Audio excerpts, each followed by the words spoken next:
This video is the second in my series offering a short introduction to Anglo Saxon England. The first part was on the roots of Anglo Saxon England. The second video will cover the Anglo Saxon period after Bede. The third will discuss lifestyle, and the fourth, government, religion, and learning. As stated in the previous video, Bede completed his ecclesiastical history of the English people in 731. He was a monk at St. Peter's and then St. Paul's in Wearmouth, Jarrow. You can see both older ruins and a slightly more recent building from the monastery in this photo. Remember that in the time of Bede and for more than a century after, England had several different kingdoms. In this set of maps by Helhama, you can see the kingdom of Mercia taking control of Wessex, East Anglia, Essex, Kent, and Sussex in fits and starts during the 8th century. Here are a couple of artifacts from the time: a coin of Offa, one of the most powerful Mercian kings who ruled from 757 to 796, and the remains of a lead vat from around the same time.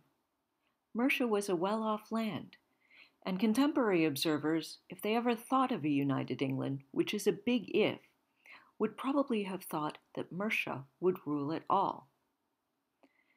But as I noted in this previous video, what would become England is perhaps surprisingly non-insular.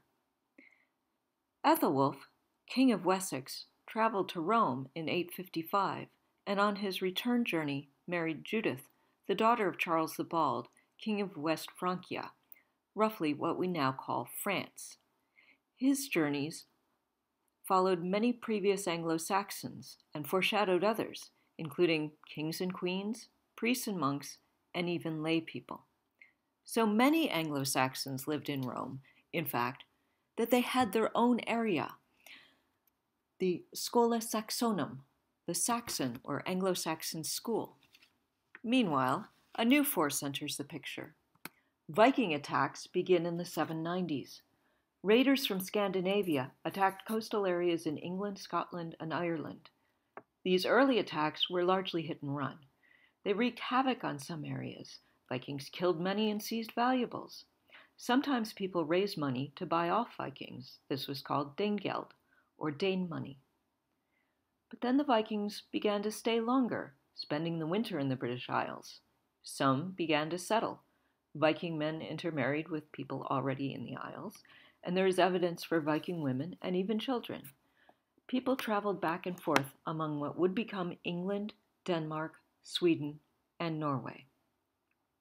By the reign of Alfred the Great, king of Wessex 871 to 99, Vikings had conquered Northumbria and East Anglia and were making serious inroads into Mercia, where they removed one king and helped put another in his place. Alfred took the throne after the deaths of his father and all 4 of his brothers, and things looked grim. Then he had a major victory in 878 at Edington, and as part of the peace agreement, Viking army leader Guthrum was baptized with Alfred as his godfather.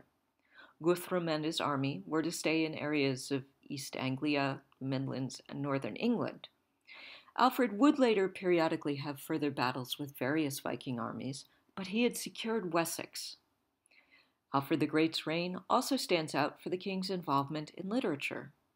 Alfred writes that, saddened by the poor state of learning in England, he commissioned translations from Latin, the language of learning at the time, into Old English.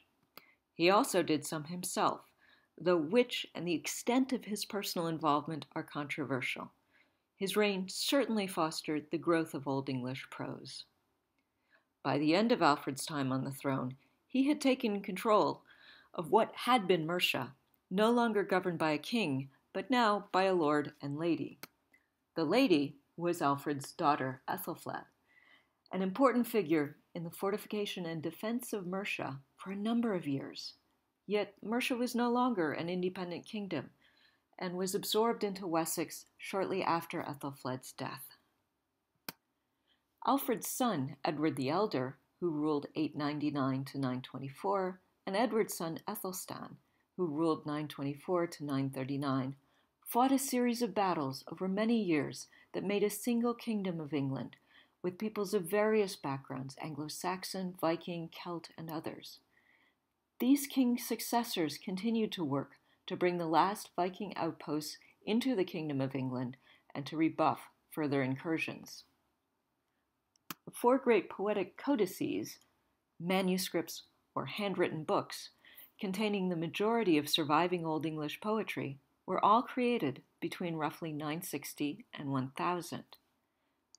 Many of the poems may predate these books, but dating Old English poetry is fraught with difficulties.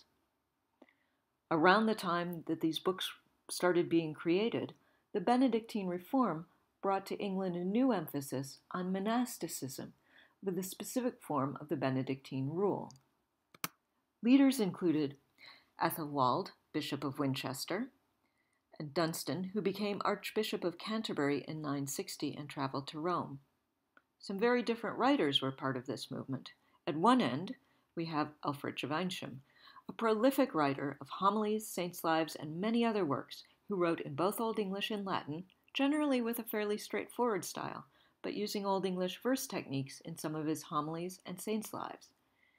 At the other end, Bertfrith of Ramsey writes more in Latin than English, composing saints' lives that gleefully embrace obscure vocabulary and difficult style and syntax, as well as a scientific manual that uses both Latin and English. The reform was accompanied by the introduction of more art, liturgical innovations, and music from the continent. England continued to fight Vikings off and on. Æthelred Unred, literally Æthelred Bad Counsel, but often now called Æthelred the Unready, lost his throne in 1013 to Sweyn Forkbeard, a Danish king and invader.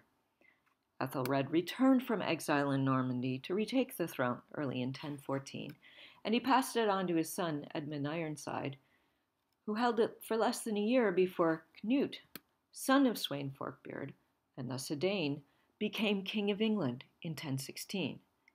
Cnut was succeeded by first one son and then another, before Edward the Confessor, one of Æthelred's sons, took the throne back and held it for almost 24 years.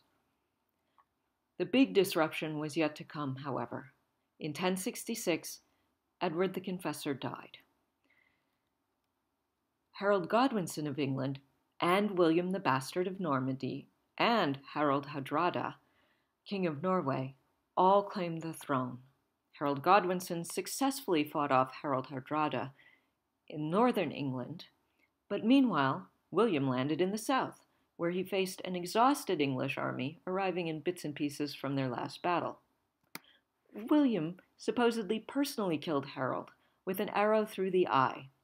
The victorious William became known as the Conqueror, or William I of England. The English warriors, the ruling class, were largely wiped out. The men were killed, exiled, or fled. Norman, that is, Northern French aristocrats were installed in their place, even marrying Anglo Saxon widows in some cases, and taking church offices as well. Some of the English warriors appear to have fled far to the east. A Nova Anglia, or New England, was founded somewhere around the Crimean Peninsula after the Norman Conquest, and a substantial number of English warriors are reported to have been members of an elite Byzantine military unit.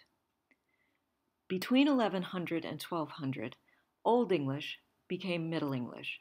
It happened gradually, with heavy influence by the Norman French spoken by the new ruling class.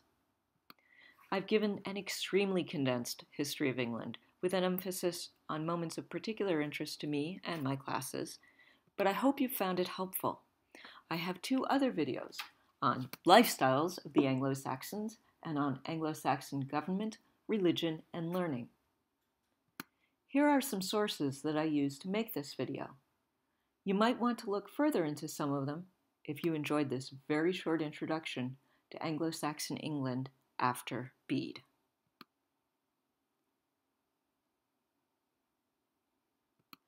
Thank you for watching.